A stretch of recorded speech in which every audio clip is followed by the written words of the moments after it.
Okay, اب ہم دیکھ رہے ہیں کہ روزے کی کیا اہمیت ہے. اور میرے بھائیوں میری بہنیں، کئی اہمیت ہمیں قرآن حدیث میں ملتی ہے. فرسٹ چیز یہ آ چکی ہے، لعلکم تتقون، تقوی اختیار کرو. روزے سے تقوی کا کنیکشن ہے. جب روزے میں بندہ کھانا نہیں کھاتا ہے، پانی نہیں پیتا ہے، تو اپنے آپ کو کئی اور قربانیوں کے لیے تیار کرتا ہے. وہ جب بھوک اور پیاس کو اللہ کے لیے برداشت کر لیتا ہے تو پھر اللہ تعالیٰ کے لیے اور دوسری قربانیوں کے لیے بھی تیار ہو جاتا ہے. تو یہ تقوی کی بہت بڑی چیز ہے. روزہ کی بہت بڑی حکمت ہے کہ روزے سے کیا ہوتا ہے، ہمارے تقوی پر اثر پاتا ہے. لعلکم تتقون والا مہینہ. تو جیسے مثال کے طور پر کار سروسنگ ہوتی ہے، کار کی سروسنگ کے اندر کے بعد اس کا پرفارمنس اچھا ہو جاتا ہے. تو روزے کے فائدوں میں سے ایک فائدہ یہ ہے کہ روزے کی وجہ سے ہمارے تقوی کا لیول بڑھ جاتا ہے. کار کی سروسنگ ہو جائے تو کار کا پرفارمنس امپروو ہو جاتا ہے. اور صرف کار نہیں، بلکہ آپ دیکھیں گے کہ ٹیچرز کا یہ ریفریشر کورس میں دیکھ رہا تھا، یونیورسٹی ٹیچرز کو ایک مینڈیٹری ریفریشر کورس ہر سال لینا ہوگا. یہ ایک ایڈورٹائزمنٹ ملی. تو ٹیچرز کے ریفریشر کورس کے بعد ان کا پرفارمنس امپروو ہوتا ہے. صرف ٹیچر نہیں، پولیس کا بھی ریفریشر کورس ہوتا ہے، ڈاکٹرز کا بھی ریفریشر کورس ہوتا ہے. تو ہم دیکھتے ہیں کہ یہ ساری چیزوں کے بعد کیا ہوتا ہے، ان کا پرفارمنس امپروو ہوتا ہے. تو یہاں پر ہم جب اس ایک مہینے کے کورس سے گزرتے ہیں، روزے سے گزرتے ہیں، تو یہ روزے کے بعد میں ہمارے تقوی کے لیول میں امپروومنٹ ہوتا ہے. یہ روزے کے سب سے پہلے فائدہ ہے. دوسری چیز آپ دیکھیے، اللہ کے رسول محمد صلی اللہ علیہ وسلم نے فرمایا، یقول اللہ، اللہ تعالیٰ نے فرمایا، عز وجل، الصوم لی وانا اجزی بی، روزہ میرے لیے ہے اور میں اس کا بدلہ دوں گا.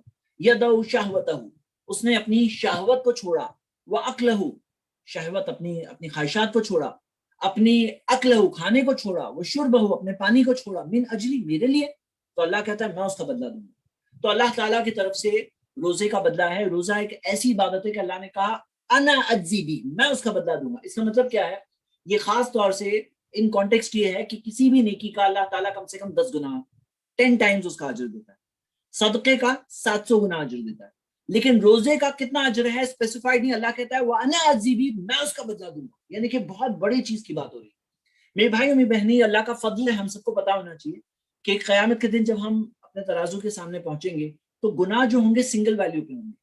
جتنا گناہ کیا اتنا ہی بوجھ ہوگا، اس سے زیادہ بوجھ نہیں آئے گا. لیکن نیکیوں میں کم سے کم 10 ٹائمز، صدقے میں 700 گنا، اور روزے کا انا اجزی بھی، اللہ نے کہا میں اس کا بدلہ. کتنا بدلہ اللہ دے گا ہم سوچ بھی نہیں سکتے. کیونکہ اللہ تعالیٰ نے کہا میرے لیے بندے نے اپنی شہوت کو چھوڑا، اپنے کھانے کو چھوڑا، اپنے پانی کو چھوڑا، تو میں ہی اس کا بدلہ دوں گا. یہ اللہ کی طرف سے بہت ہی پیارا سا وعدہ ہے ہمارے لیے. اللہ تعالیٰ ہم سب کو وہ چیز پانے کی توفیق دے. یدعو امراتہ، اپنی بیوی کو اس نے چھوڑا، وہ شہوتہ، اپنی شہوت کو چھوڑا، وہ طعامہ، اپنے کھانے کو چھوڑا، وہ شرابہ، اپنے پانی کو چھوڑا، من اجلی، میرے لیے. تو اللہ تعالیٰ اس چیز کو بہت پسند کرتا ہے. تیسری چیز ہم دیکھ رہے ہیں روزے کے تعلق سے، الصوم جنۃ، روزہ ڈھال ہے، ڈھال. ایک اور حدیث میں آتا ہے جنۃ من النار، جہنم کی آنکھ سے ڈھال ہے. ڈھال ہوتی ہے نا، ڈھال جیسے ایک بیٹل کے اندر ایک ہوتی تلوار اور ایک ہوتی ہے ڈھال. کہ تلوار سے کیا ہوتا ہے، وار کرتے ہیں، ڈھال سے کیا کرتے ہیں، ڈیفینڈ کرتے ہیں. تو وار کرتا ہے کوئی، ڈیفینڈ کر رہا ہے. تو ہم دیکھتے ہیں کہ روزہ جو ہے ڈھال ہے، ڈھال جہنم کی آنکھ سے بچانے میں ڈھال ہے ہمارے لیے. ڈھال ہے، اس کی وجہ سے ہم بچیں گے، جہنم کی آنکھ سے بچانے والی چیز ہے. صوم جنۃ، نبی صلی اللہ علیہ وسلم نے کہا روزہ ڈھال ہے. اور اللہ کے رسول محمد صلی اللہ علیہ وسلم نے فرمایا وَلِلصَّائِمِ فَرْحَتَانِ، روزے دار کے لیے 2 خوشی کے وقت ہوتے ہیں. فرحۃ حین یفطر، پہلا خوشی کا وقت جب وہ افطار کرتا ہے. جب افطار کرتے ہیں تو بہت اچھا لگتا ہے نا، دن بھر روزے سے تھے، ابھی کھا رہے ہیں، اچھا لگتا ہے الحمدللہ. وَفَرْحَةٌ حِينَ يَلْقَى رَبَّهُ، اور دوسری خوشی کا وقت تب ہوگا جب وہ اپنے رب سے ملے گا. جب وہ اپنے رب سے ملے گا تب وہ خوشی کا وقت ہوگا. اور وہ وقت کوئی بیان نہیں کر سکتا. وہ وقت کتنی خوشی کا وقت ہوگا. فرحت النبی صلی اللہ علیہ وسلم نے کہا دوسرا خوشی کا وقت جو ہوگا وہ تب ہوگا جب اپنے رب سے ملاقات کرے گا. تو یہ روزے دار کے لیے خاص بہت بڑی بشارت کی چیز ہے، خوشخبری ہے، گڈ نیوز ہے. تو میرے بھائی میری بہنیں، یہ کب ہوتا ہے؟ جب آپ افطار کرو نا، تو اپنے آپ کو یہ حدیث یاد دلایا کرو کہ پہلا خوشی کا وقت تو آ گیا، ابھی کھا رہا ہوں، دن بھر بھوکا تھا میں، ابھی کھا رہا ہوں، اچھا لگ رہا ہے الحمدللہ. اور دوسرے خوشی کا وقت کا انتظار ہے. وہ کب وقت آئے گا؟ جب ہم اللہ تعالیٰ سے ملاقات کریں گے، لیکن خاتمہ ایمان کے ساتھ. اور نبی صلی اللہ علیہ وسلم نے فرمایا وَلَخُلُوفُ فَمِ الصَّائِمِ أَطْيَبُ عِنْدَ اللَّهِ مِنْ رِيحِ الْمِسْكِ، کہ روزے دار کے منہ سے آنے والی جو بو ہے وہ اللہ کو مشک سے بھی زیادہ پسند ہے. جو مشک کی خوشبو ہوتی ہے نا، ہم لوگوں کو کتنی اچھی لگتی ہے. جو اوریجنل مشک ہوتا ہے نا، ایسے وہ نقلی والا مشک کی بات نہیں کر رہا ہوں، لیکن جو اوریجنل مشک ہوتا ہے بہت بہترین پرفیوم ہوتا ہے، اتنا اچھا پرفیوم ہوتا ہے، تھوڑا سا بھی آدمی لگائے تو بہت اچھی خوشبو آتی ہے. تو ری ہل مسک جو بیسٹ پرفیوم ہوتا ہے نا دنیا کا، بیسٹ پرفیوم سے اچھا لگتا ہے اللہ تعالیٰ کو روزے دار کے منہ سے آنے والی ایک اسمیل. اب بعض لوگ اس حدیث سے یہ سمجھتے ہیں کہ جیسے کہ برش نہیں کرنا چاہیے روزے کے حالت میں، اسمیل آنے دو مطلب یہ نہیں ہے. آٹومیٹکلی جب آدمی روزہ رکھتا ہے نا تو پیٹ سے ایک طرح سے اسمیل آ جاتی ہے روزے کی وجہ سے. وہ دانتوں کی اسمیل نہیں ہوتی، دانتوں کے اندر مسواک کرنا ثابت ہے، مسواک کر سکتے ہیں، اسی سے استدلال کرتے ہوئے علماء کرام نے کہا برش بھی کر سکتے ہیں. اس کا مطلب یہ نہیں کہ دانتوں کو ڈرٹی رکھا جائے یا ماؤتھ کو اسمیلنگ رکھا جائے. روزے میں آدمی مسواک کرے، برش کرے، کوئی وہ بات نہیں، بلکہ کرنا چاہیے، صفائی رکھنی چاہیے. لیکن پھر بھی پیٹ سے ہی، کیونکہ پیٹ جب بھوکا ہے نا تو پیٹ سے ایک طرح سے اسمیل آ جاتی ہے. لیکن اللہ تعالیٰ کو بہت پسند ہے، یہ اللہ کو پسند ہے، اور اللہ تعالیٰ کو یہ ری ہل مسک جو مشک کی خوشبو ہوتی ہے اس سے بھی زیادہ اللہ تعالیٰ کو پسند ہے. اور نبی صلی اللہ علیہ وسلم نے فرمایا خصاء امتی الصیام، کہ میری امت کا جو خصی کرنا ہے، کیسٹریشن جو ہوتا ہے خصی کرنا، وہ روزہ رکھنا ہے. کہ روزے کی وجہ سے کیا ہوتا ہے، خواہشات کنٹرول میں آتی ہیں. جو خواہشات ایک انسان کو ہرا سکتی ہے، ڈیفیٹ کر سکتی ہے، جنت کے مقصد سے اسے دور کر سکتی ہے، وہ خواہشات اس پہ حاوی آ سکتی ہے. تو وہ خواہشات کو کنٹرول کرنے والی کیا چیز ہے، وہ ہے روزہ.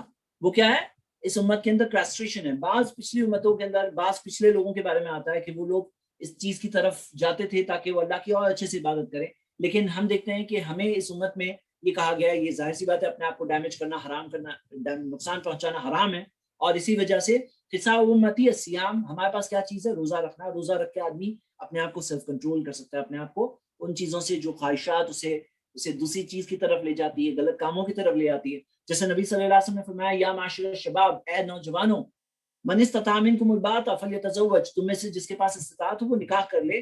ومن لم یستطع، اور جس کے پاس نہیں استطاعت، فعلیہ بالصوم، اسے چاہیے روزہ رکھے. تو روزہ رکھنے سے کنٹرول آتا ہے، سیلف کنٹرول آتا ہے. اور میرے بھائیوں میں بہنیں، روزے کی فضیلت کی ایک اور بات دیکھیے کہ کئی سارے گناہوں کا کفارہ ہے روزہ. روزہ جو ہے کئی سارے گناہوں کا کفارہ ہے. مثال کے طور پر یہ 6 گناہ ذکر ہے یہاں پر کہ بعض گناہوں میں پینالٹی ہوتی ہے نا، پینالٹی روزہ رکھنا ہے. اتنی اچھی نیکی ہے یہ. گناہوں کی وجہ سے کمی آ جاتی ہے نا ہمارے اندر، ہماری زندگی میں کمی آ جاتی ہے. جب بندہ گناہ کرتا ہے اللہ سے دور ہو جاتا ہے. تو بعض گناہوں میں کفارہ بھی دینے کہا گیا ہے. وہ کفارے میں بہت فریکوینٹلی آپ دیکھو گے روزہ وہاں پہ فٹ ہے. روزہ ہے. مثال کے طور پر کوئی احرام کے اندر جو احرام اسے نہیں، احرام کی حالت میں بال شیو کرنا منع ہے، اب کسی کو مجبوراً کرنا پڑا تو اس کو 3 دن روزہ رکھنا یا 6 غریبوں کو کھانا کھلانا، اور ایسے کئی ساری چیزیں، میں اس کی ڈیٹیلز میں بھی نہیں جا رہا ہوں. تو یہ کئی سارے گناہوں میں کفارہ ہے روزہ، یعنی اتنی بڑی نیکی.